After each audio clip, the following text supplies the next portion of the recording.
Again, he can win Ohio and Florida and Nevada and Iowa, and it won't matter if she wins Virginia. So yes, the polls are tightening. Does that mean the regression analysis was right? No. It means that people are freaked out that Clinton keeps collapsing in public. This guy does everything wrong and he keeps fluking out. It's frustrating, okay?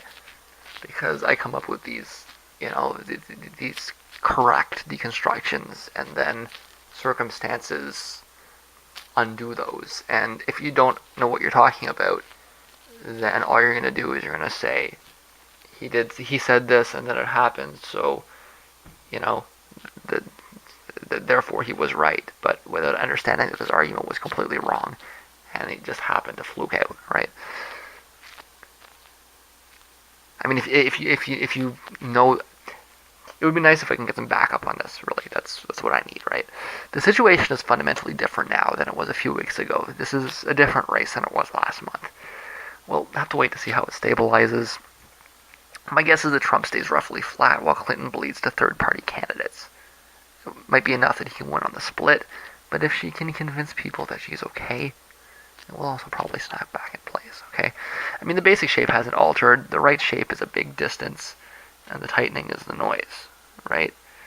If you ask people in January, you'll likely get that big lead again. Let's do this again.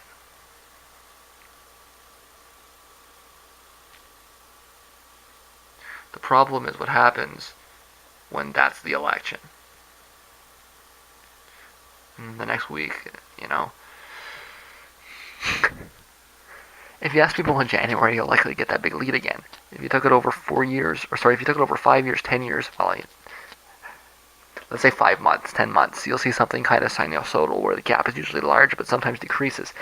It's just that this is not the right time to be falling over in public, damn it. And if the election coincides with a period of flux, she's in for a loss. I said previously that the only way he could win is a terrorist attack. Well, okay, I'll add a second way. If people become convinced that she's dying, you'll excuse me for not foreseeing that. It's the same basic dynamic, though. Okay? She will only lose through perceived weakness. That's, if it turns into this, me strong, you weak type thing, then yeah. Also note that you will still need to be careful about ignoring online polls, which seem to be reporting an exaggerated effect. It is getting closer. It's not getting as close as some people would have you believe, okay? She is still ahead, but by less. I posted this back at the end of July. I think it's still relevant. And that's this map here. You might remember this. Right, with Clinton at 260. The swing states being Nevada, Iowa, Missouri, and Virginia. In fact, it looks like Virginia is going to go blue. Missouri is going to go red. And the remaining swing states are Nevada, Iowa, and maybe North Carolina. But this still looks pretty close to me, if you ask me. Okay. I just want to point out with Ohio, which I said was red, and I'm reciting something I wrote a few months ago. I don't think it's about trade or about abortion. I think it's more about NASCAR. It's cultural. It's why Bush won twice. Most of Ohio is really a southern state. This is where McCain and Romney coming across as out-of-touch elites hurt them, and where Clinton's status as an elite hurts her. If anything, the abortion thing is going to make what should be a walk for Trump a lot closer. It's going to get the vote out in the northern part of the state, but Trump wins here for the same reasons that Bush did.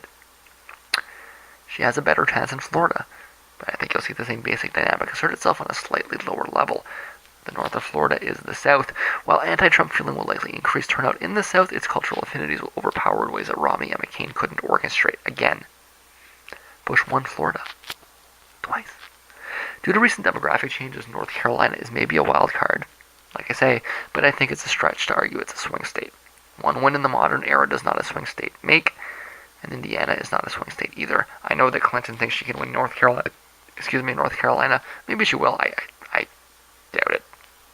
The map technically has her less than 270, but that doesn't really put the election in play. If she wins Virginia, she wins. If she wins Missouri, she wins. If she wins both Iowa and Nevada, she wins. What are the chances of none of that happening? Of Trump carrying 3 of those 4 states? They're not very high. Okay, even if Trump ends up winning Iowa and Missouri and Nevada, if she wins Virginia, she wins.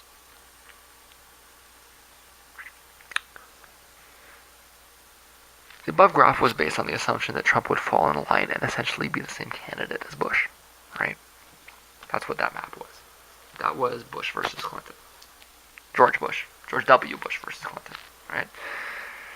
The reasons I started thinking about a Clinton landslide were twofold. One, the polls were careening that way, and two, Trump was not following orders.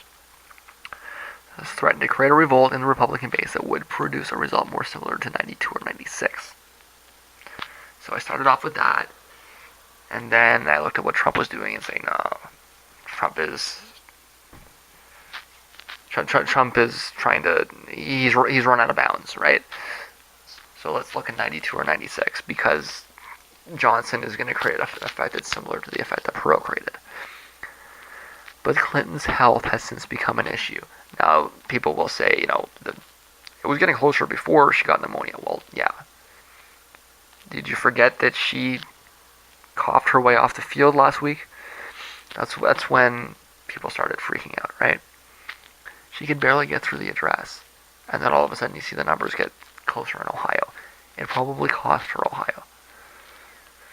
I don't think that's going to have the effect of undoing the Republican revolt so much as it has the effect of creating a similar backlash amongst Democrats or left-leaning independents. Okay, all these people that had moved over to Clinton are having second guesses. Like they're doubting their choice because they see a sickly old lady, right? So it may make Johnson seem more attractive to Republicans that can't vote for Trump. And so this movement, of disgruntled Republicans and left-leaning independents towards Clinton is going to fall apart. Okay, and the end result of that is that while the bleeding on the right might not stop, the bleeding on the left might increase, and it could in the end balance out. At the end, we're back to that. It's just we're down a few points. Okay. The newest poll had Johnson at 13 and Side at 14. They're both up. I know not to read too heavily into one poll, but I doubt it's coincidental. So instead of having the situation where they're both tied at 48, you're going to get the situation where they're tied at 38 or 41 or something, right? And it's just going to bring us back to where we were. I'd have to hit the history books to find a comparable situation, but note that what I'm doing here, okay, I'm reacting to events. I'm adjusting to evidence. I'm not making predictions. There is some chance that you could end up with 92 or 96 after all, but with the parties reversed. In the popular vote, of course, that would create chaos on the map. You end up with bizarre outcomes like the Republicans winning New Jersey, the Democrats winning in Texas. Or people could in the end just not freak out. Is it time to crack each other's head open and feast on the goo inside? Yes, it is, Kate. I want to be clear, Clinton may lose the popular vote, but still win. The map is daunting. I'm not predicting that. I think if she's going to win, she'll probably win the popular vote too. I'm just saying that being ahead in the popular vote this election doesn't necessarily help Trump that much. Could even be 2 or 3 points. We could end up with a really weird election where Trump wins the popular vote by 5 points, but Clinton still wins, right?